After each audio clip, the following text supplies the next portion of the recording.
Presse In. Les décryptages de l'actualité vus par iWeb. L'information pour vous et avec vous en toute objectivité et impartialité.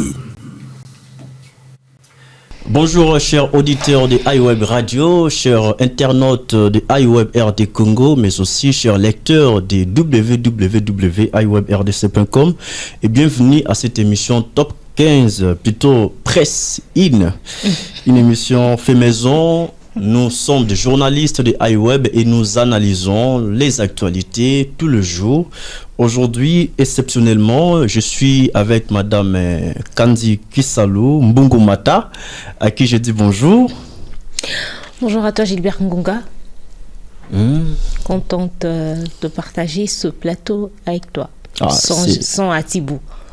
C'est la première fois qu'on fasse l'émission, vous et moi. Hein. L'homme du sarc-boutage. Voilà, mes salutations à Gédéon Atibou et bon rétablissement à toi. Nous comptons te revoir demain ici sur ce plateau pour analyser l'actualité. Alors aujourd'hui, l'actualité, c'est l'attaque de l'avion de chasse de la République démocratique du Congo par l'armée rwandaise. Nous allons débattre autour de ça, faire des petites réflexions et faire des propositions. Alors, c'était avant-hier, à moins que je me trompe, que l'avion congolais a été abattu. Voilà, alors on doit devoir planter plutôt les décors avant d'analyser les faits. Bien sûr. L'avion, selon le ministre de la Communication de la République démocratique du Congo, Patrick Muyaya, l'avion de chasse de la République démocratique du Congo ne circulait pas ou ne survolait pas dans l'espace aérien rwandais. C'était dans la ville volcanique de Goma et cet avion a été attaqué par l'armée rwandaise. Heureusement, selon le ministre de la Communication Patrick Muyaya, il n'y a pas eu de dégâts matériels ou assez de dégâts matériels. Pourquoi? Parce que l'avion de chasse a un système de protection anti-missile. Donc, le missile lancé par l'armée rwandaise n'a pas pu toucher cet avion grâce à ces systèmes-là anti-missiles. Alors, que dire par rapport à cette circonstance, par rapport à cette énième attaque? D'abord, la situation... Attends, Ngunga, s'il te plaît. Oui. Tu dis que le missile n'a pas touché le Sukhoi 25. Non, il y a un système anti-protection. Et qu'est-ce qui a fait que l'avion puisse... Qu'est-ce qui a touché l'avion dans ce cas?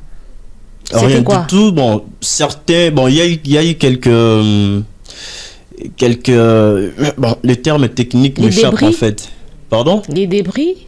En quelque sorte, mais il n'y a pas eu assez de dégâts matériels. L'avion a quand même été touché, mais on ne compte pas de dégâts matériels comme tel, c'est ce que tu veux dire. Oui. Alors, donc l'avion sera praticable après ce coup. Okay. Grâce à ce système anti-missile, l'avion peut encore survoler et on n'a rien perdu en fait. Alors la situation sécuritaire dans l'est de la République démocratique du Congo devient de plus en plus préoccupante. Parce que nous avons l'impression que rien ne va dans la partie est de la RDC, malgré les balais diplomatiques, malgré la pression de la communauté internationale, malgré l'accord de Nairobi, de Luanda, malgré les différents pourparlers en coulisses.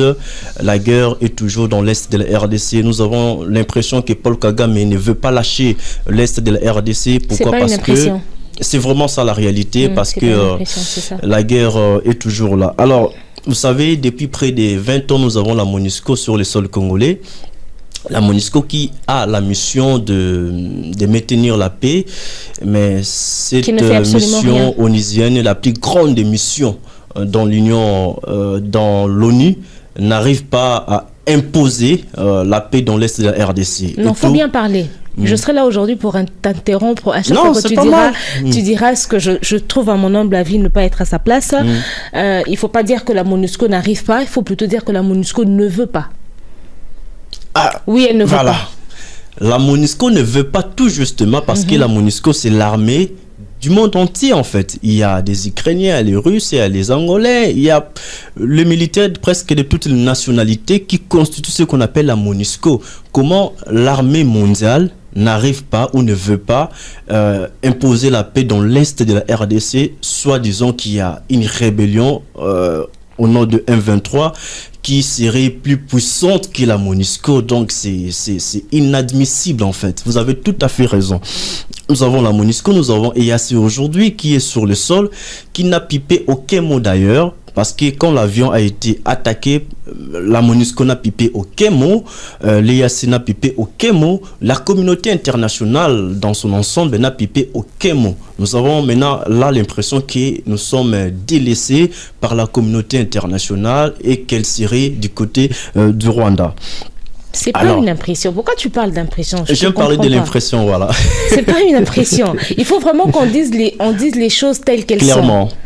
L'EAC qui ne réagit pas face à cette attaque pendant qu'elle était en train, entre guillemets, de nous accompagner en sorte de trouver un accord entre nous et Kigali, le Rwanda, qui ne respecte pas du tout les accords tels qu'ils étaient prévus. Court d'ailleurs, il paraîtrait, on va prendre ça aussi sur des pincettes, qu'il paraîtrait que Kigali est carrément en train de nous déclarer la guerre.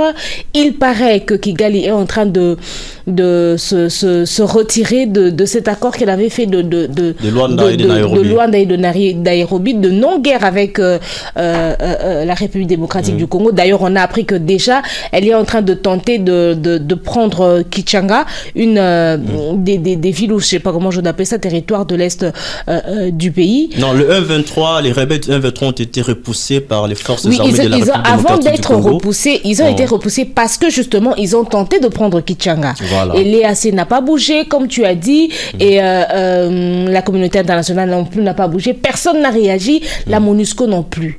Je me demande pourquoi est-ce que le président de la République a voulu maintenir ou a accordé que la MONUSCO reste encore pour une année sur notre sol.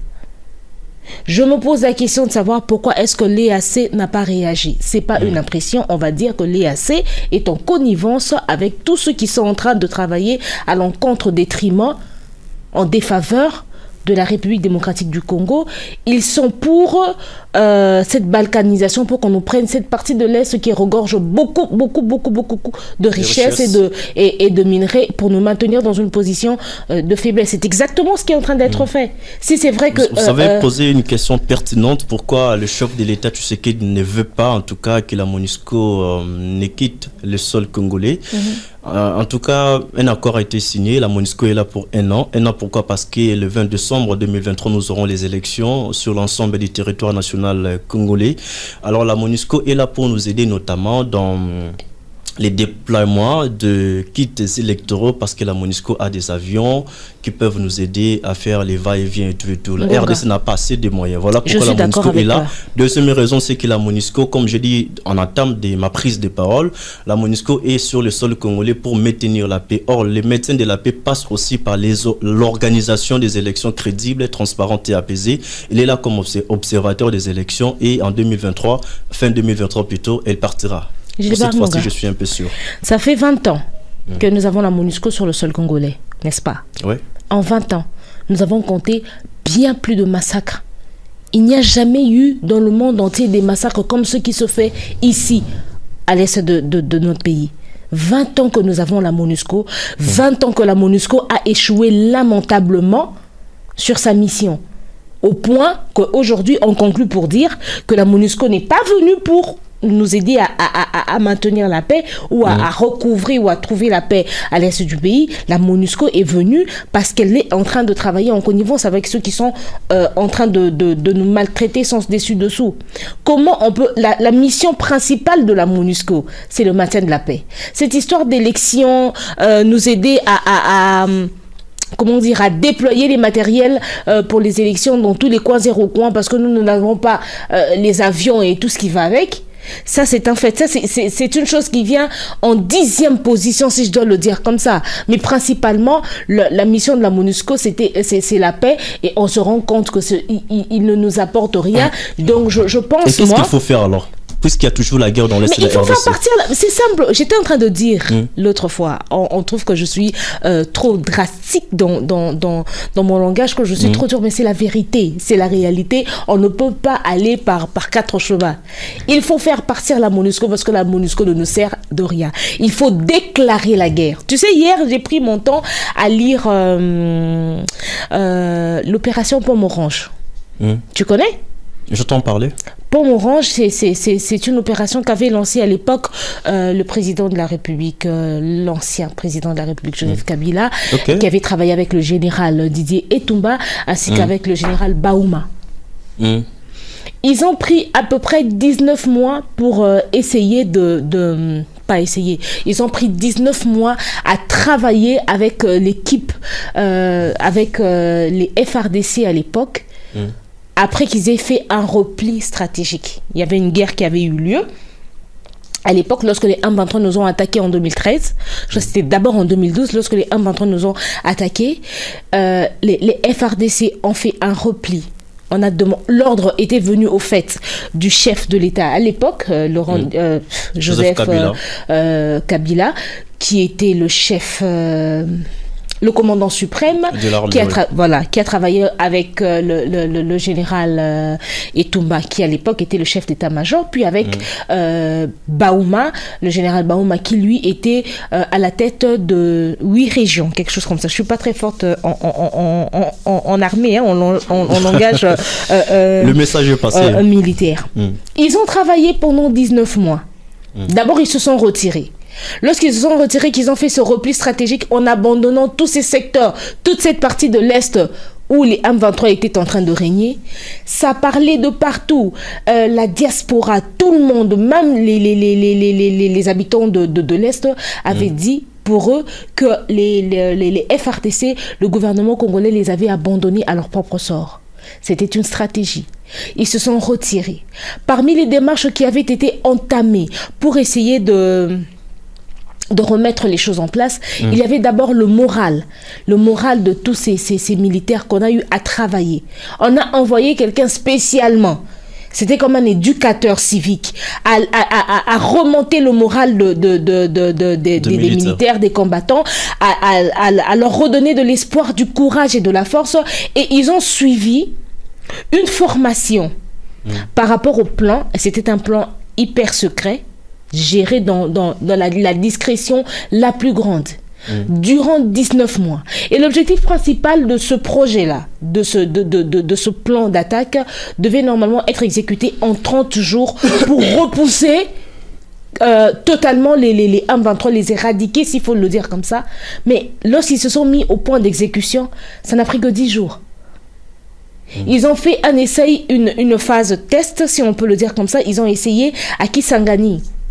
Mais lorsque les M23 ont entendu la quintessence de cette prise, de cette phase test, ils ont tremblé. Et Baouma a profité de cette faiblesse sur le plan psychologique pour attaquer. Ils ont attaqué, ils ont repoussé complètement les M23. À l'époque, c'était... je devrais lire. Comment il s'appelle encore celui qui était à la tête des M23, s'appelait Sultani. Makenga. Makenga, voilà. Et lui avec 300 hommes, seuls, ont complètement fui, ont abandonné tout ce qu'ils avaient comme matériel pour aller fuir en Ouganda et puis fuir au Rwanda.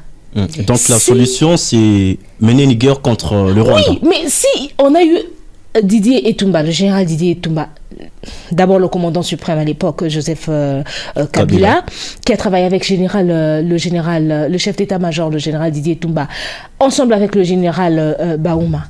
Ils ont mis un plan sur pied qu'ils ont appelé Pomme Orange. En 10 jours, en fait, c'est vrai que ça a pris 19 mois de travail, de préparation, de ravitaillement, d'armement, de préparation psychologique et morale, d'entraînement physique, de connaissance du plan, des bases logistiques et toutes ces choses-là. Ils ont réussi à repousser les M23 complètement, à les chasser. Ils ont laissé des matériels, ils ont laissé des poudrières, ils ont laissé des armes et tout ça. Qu'est-ce qui manquerait aujourd'hui qu'on recourt à ces mêmes personnes-là pour faire, je ne sais pas moi, cette fois-ci, on va dire avocat citron. je sais pas, Papé il manque. Je ne sais pas, ils peuvent accorder ce qu'ils veulent comme appellation, mais il faut faire la guerre aux Rwandais. On n'a plus le temps d'attendre. On ne peut plus passer aux négociations. D'ailleurs, si c'est vrai, cette information qui est en train de circuler, que Kigali nous déclare la guerre, que Kagame nous déclare la guerre, lui, il dit plus d'accord. Plus de négociations. Il va affronter et il va avancer pour gagner davantage de la place du sol du côté de l'est de notre pays. Kichang a déjà été secoué. Heureusement que les FRDC ont repoussé. Mais s'ils peuvent repousser, ça veut dire qu'ils peuvent le faire dans tous les secteurs. Qu'est-ce qui est en train de bloquer? On n'a plus le temps de négocier. Le Rwanda, Kagame plutôt avait déjà déclaré la guerre contre la RDC depuis très longtemps, depuis plus de 20 ans, de manière officieuse. Là, il veut juste officialiser la guerre qu'il est en train de mener dans le sol congolais. Alors, je suis tout à fait d'accord avec vous quand vous dites qu'il faut faire la guerre au Rwanda. C'est justement... Je crois que Kinshasa doit lever l'option militaire parce que la diplomatie n'a pas payé. Cette fois-ci, il faut vraiment mener une guerre sanglante avec les Rwandais. Vous savez, il y a Jean-Jacques Rousseau, il a dit quand un peuple ne sait plus défendre ses droits et libertés, il devient esclave. Il devient très mûr dans l'esclavagisme. Donc, nous, Congolais, on réclame plus nos droits, nos libertés. On est là dans des bureaux, je ne dirais pas climatiques, mais climatisés. On ne sait pas, en tout cas, s'élever et dire non à l'agression rwandaise. Nous avons la jeunesse qui peut s'élever et affronter ces rebelles-là dans la partie est de la République démocratique du Congo. Vous savez, Kagame, je dirais comme Schopenhauer, c'est un auteur qui a dit l'homme est une créature dégoûtante. Donc, vouloir l'immortalité de l'homme sur la terre, c'est souhaiter la perpétuation du mal sur la terre. Donc, ce qui voudrait dire que l'homme ne doit pas vivre éternellement parce qu'il fait trop de peine aux autres, voyez. Et selon cet auteur, il a dit l'animal n'est pas cruel, mais l'homme, oui, parce que pour faire du mal, il faut être intelligent. Donc, c'est ce qu'il faut faire pour l'instant. Il faut éliminer politiquement Paul Kagame, si pas politiquement, même physiquement. Mais je ne suis pas sur ces terrains-là. Je voulais dire qu'il faut à présent éliminer politiquement Kagame parce que Kagame c'est le mal de la République démocratique du Congo. Kagame est l'incarnation du diable sur la terre. Kagame c'est le sanguinaire, il a le sang entre ses mains. Vous voyez, une telle personne ne mérite pas la vie, il mérite d'être envoyé en enfer le plus tôt possible serait le mieux parce que le problème du Congo a un nom, disait la semaine passée le chef de l'État Félix Tshisekedi, ça s'appelle Paul Kagame, ça s'appelle le Rwanda qui ne cesse de nous mener la guerre. Vous savez, Kagame qui dans l'une des prises de parole au Rwanda devant le Parlement rwandais, il avait accusé le chef de l'État congolais de ne pas vouloir organiser les élections en 2023 pour s'éterniser au pouvoir. Aujourd'hui, c'est le même Kagame qui continue à attaquer l'Est de la RDC. Or, après la première phase d'enrôlement à Kinshasa, Congo central et d'autres provinces, la deuxième phase de l'enrôlement, c'est notamment l'Est de la RDC. Et comment les gens vont s'enrôler dans la guerre, comment les gens partiront au moment opportun voter dans la guerre, c'est pour dire que Kagame se contredit. Il veut une chose et son contraire. Lui qui avait d'ailleurs accusé le chef de l'État de ne pas vouloir organiser les élections en 2023, c'est le même Kagame qui nous mène la guerre. Et comment nous allons arriver, nous, Congolais, à déployer les kits électoraux dans l'Est de la RDC et comment la population va se déplacer pour s'enrôler et même pour voter. C'est vouloir une chose et son contraire, c'est contradictoire. Kagame, il doit être éliminé politiquement. Je dirais quelque chose qui va certainement donner envie à certains Congolais ou certaines personnes qui auront l'occasion de nous suivre, de me lapider, mais c'est vraiment la réalité. Moi, je trouve en ce moment, sincèrement, je trouve que c'est inutile de parler élection. Ça ne sert à rien de parler élection. Pourquoi ? Parce que je ne suis pas en train de voir quel est ce prochain candidat qui sera élu, qui viendra finir la guerre de la RDC, à l'est du pays. Katumbi a dit, une fois élu, dans 6 mois, la guerre sera finie. C'est n'importe quoi. C'est n'importe quoi. Une guerre qui a duré 20 ans. Plus de 20 ans. Mais dans 10 jours, Kabila a fini la guerre. Katumbi viendrait. Vous l'avez dit. En 10 jours, il a fini la guerre. Pour avoir travaillé de quelle manière ? Bon, ils ont travaillé 19 mois. Je rappelle que la guerre a pris fin en 10 jours. Mais il a travaillé 19 mois. Et ils ont travaillé durement. Ils ont travaillé dans le plus grand secret. Ce n'est qu'au moment où ils étaient arrivés au point de faire, je vais dire, phase test, qu'ils ont fait venir quelques représentants de la MONUSCO, et c'était là que Bahoum avait étalé le plan. Ils se sont mis sur le combat et en 10 jours, on avait gagné. Mais on a pris 19 mois de préparation. Et en ce moment-ci, le mal est bien plus profond qu'il ne l'était en 2013, qu'en 2012, qu'en 2013. Katumbi viendrait comme ça, en 6 mois, finir tout ça. Ça, ce sont des propos pour gagner, gagner gagner l'électorat, saturer de la sympathie du peuple congolais, votons-le parce qu'il va éradiquer la guerre dans l'Est de la RDC. Promesses, même avec l'actuel président. Tout à fait. Je n'ai rien contre lui, mais là, il a vraiment réalisé que les dires, les idées et les réalités sur le terrain sont deux choses complètement différentes. Il n'y a aucune personne qui va nous faire gober ici qu'il viendrait en 1 mois, en 2 mois finir la guerre de l'Est. Je ne pense pas qu'on aura la possibilité d'organiser les élections comme il se doit avec la situation de l'Est qui bat de l'aile en ce moment. C'est pas possible. On ne peut pas faire enrôler des gens. Je ne sais pas si les gens sont en train de réfléchir, au fait. C'est-à-dire, il y a 3 jours, tout le monde a dit babomi bandeko nanga 4. Babomi maman na biso, babomi leki nanga, babomi mobile nanga, babomi bana nanga. Je vais pas me faire enrôler. 2 jours après, on a qui s'enrôler. Ça se fait. Et puis, on a raisonné, on a voté Nani. Je préfère encore rester avec celui-là. Tout si les sana nous guerre, c'est aussi ça nous complémenter. Tout nous quand nous gagner à ta combat, mon tout stabiliser nos situations et en boca. Avant de parler d'élection. Vous savez, avant de parler d'enrôlement, moi je ne sais pas pourquoi est-ce que, sincèrement, je ne sais pas pourquoi est-ce que enrôlement on a ayé. Je ne sais pas pourquoi est-ce qu'on parle d'élection. C'est pas possible. Batonsu ba olela banana bango. Batonsu batikali handicapé à vie. Batonsu batikali traumatisé na mental na bango à vie. Parce qu'il a vu comment est-ce qu'on était en train de couper en petits morceaux sa mère, sa soeur, sa fille. Et vous demandez à une personne comme ça, après 2 jours, après 3 jours, d'aller s'enrôler pour voter qui? Vous savez, Madame Kandi Mbungumata, il se pose un problème sérieux en République démocratique du Congo.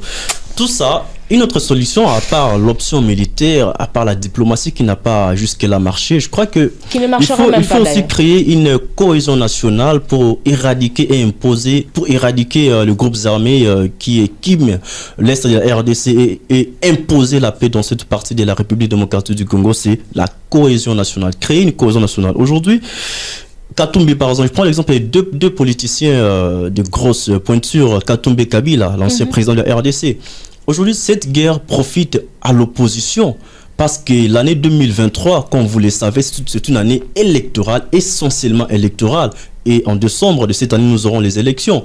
Les discours de la campagne électorale pour l'opposition seraient principalement la guerre dans l'Est de la RDC. Katumbi va s'appuyer sur la guerre. Kabila va s'appuyer sur la guerre et même Moïse Katumbi va s'appuyer sur la guerre pour faire comprendre à l'électorat congolais que Tshisekedi, 5 ans au pouvoir, n'a pas pu éradiquer la guerre dans l'Est de la RDC. Votez-moi, une fois que je serai là, je vais imposer la paix. D'où les discours de Katumbi. Une fois élu président de la République, je vais éradiquer tous les groupes armés qui équiment l'Est de la RDC dans 6 mois. Pourquoi? Parce que, vous savez, les défections politiques contribuent aussi à la perpétuation de la guerre. Il est évident que les alliances se font et se défont en politique sur base de circonstances, mais ce dicton trouve son vrai sens en République démocratique du Congo parce qu'elle a battu record dans les désamours politiques. Les amis d'aujourd'hui sont devenus des ennemis et vice-versa. Katumbi, Tshisekedi ne sont plus alliés. Tshisekedi, Kabila ne sont plus alliés. Or, Kabila détient aussi les secrets de la République parce qu'il était le président de ces grands pays d'Afrique centrale. Katumbi a travaillé aux côtés de Kabila. Les deux personnalités, à mon avis, peuvent travailler dans les coulisses pour chercher à ce que la guerre continue et en 2023, ils viendront avec ces discours-là, votez-moi parce que tel n'a pas pu éradiquer la guerre dans le RDC. C'est aussi l'une des solutions que je peux proposer en tant que journaliste, analyste, pour éradiquer. Donc le chef de l'État, bref, doit appeler toutes les grosses pointures de la politique de la République démocratique du Congo, les mettre autour d'une table pour chercher à trouver la solution. Parce que les problèmes du Congo, en dehors du Rwanda, les problèmes du Congo, c'est le Rwanda, c'est la RDC elle-même. Les fils du pays, les filles du pays doivent se mettre autour d'une table pour proposer des solutions et finir définitivement la guerre. Et pour terminer, je suis conscient que en relation internationale, la guerre c'est la règle et que la paix c'est l'exception. Ce que nous voulons, c'est avoir même une petite paix, où la paix totale, à mon avis, n'existera jamais. Mais un semblant de paix qui nous permettra de vivre, et ça fera grand chose. Parce qu'aujourd'hui, la population de l'Est ne cherche pas les paix. Là-bas, c'est plus la paix. Nous, à Kinshasa, ici, nous souffrons, nous cherchons et les paix et la paix. Mais là-bas, selon ce que j'ai entendu dire, ils cherchent que la paix. Les paix, ils en ont déjà. Vous voyez? Donc, le chef de l'État qui arrive à la 5e année de son premier quinquennat doit tout faire en tout cas pour imposer la paix dans l'Est de la RDC et peut-être espérer à remplir un nouveau mandat à la tête du pays. J'ai trouvé très intéressant ces propos que tu as tenus dans ces dernières secondes. Au fait, quand je lis, malheureusement, nous n'avons pas assez de temps pour lire totalement ce qu'a été l'opération Baume Orange, qui a été particulièrement constituée par lui-même, le commandant de la Cour suprême, Joseph Kabila. Ça veut dire qu'il a toute une connaissance. Et que si on parlait de cohésion nationale, si on pouvait parler d'une certaine entente, mettre ses égos, ses intérêts de côté, penser uniquement au peuple, on pourrait avoir une union on dit quoi, une union ou un union? Une union de Joseph Kabila et Félix Tshisekedi. On aurait le général Baouma, on aurait le général Didier Toumba, on aurait toutes ces personnes qui ont d'abord essentiellement congolais, qui ont toute cette connaissance pour arriver à mettre fin à la guerre de l'Est. C'est possible qu'on y arrive. Par la cohésion nationale, évidemment, tu as très raison. Espérons que cette proposition sera peut-être entendue, qu'on finira par tomber sur ça, parce que tant qu'on ne retrouve pas la paix à l'Est du pays, il n'y aura pas d'élection. Il ne faut pas qu'on rêve, il n'y aura pas d'élection. Personne ne va aller voter qui que ce soit. Je suis sûre même que ces gens de l'Est, dans cette situation difficile, se demandent quelle est la personne qui serait vraiment crédible, qui viendrait les sortir de cette situation, de ce massacre, de ces tueries, de ce traumatisme qu'ils vivent. Les enfants n'étudient plus, ils n'habitent plus dans leur maison, ils n'ont plus de vie, ils survivent au fait. Ils survivent au rythme du vent qui les emporte ça et là. On espère en tout cas que d'ici... je ne sais pas s'il faut dire jour ou mois ou semaine, on finira par trouver une solution pour l'Est du pays. Et tu vois ce que j'étais en train de dire l'autre fois, je disais qu'il fallait éradiquer complètement tout ce qui est rwandais dans le gouvernement congolais. Tu me disais non.